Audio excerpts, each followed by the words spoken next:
তামাক দেহের জন্য ক্ষতিকর, জামাত ইসলামের জন্য ক্ষতিকর, এমনই একটি মন্তব্য করেছেন বিএনপির মানবাধিকার বিষয়ক সহ সম্পাদক ও সাবেক এমপি অ্যাডভোকেট আসিফা আশরাফি পাপিয়া। বৃহস্পতিবার চাঁপাইনবাবগঞ্জের রানীহাটিতে এক নির্বাচনী জনসভায় তিনি এই কড়া বক্তব্য দেন। সাবেক এমপি পাপিয়া বলেন, কিউব হোল্ডিংসের গল্পে সেই রেখাটি আঁকা হয়েছিল আজ থেকে 1 যুগ আগে।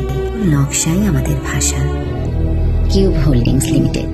যদি কেউ জোর করে নির্বাচন ভণ্ডুলের চেষ্টা করে তবে অন্তর্বর্তীকালীন সরকারের কাউকে দেশ ছাড়তে দেওয়া হবে না, এমনকি জেলা ডিসি ও এসপিদের ওপরও কড়া হুঁশিয়ারি দেন তিনি। পাপিয়া মনে করিয়ে দেন 2018 সালের ভোট চুরির বিরুদ্ধে চাঁপাইনবাবগঞ্জের মানুষ যেভাবে প্রতিরোধ গড়ে তুলেছিল, এবারও তারা ভয়কে উপেক্ষা করে ভোটাধিকার রক্ষা করবে। জনগণের দাবি একটাই, যাকে ভোট দেওয়া হবে তাকেই বিজয়ী হিসেবে গণনা করা হবে।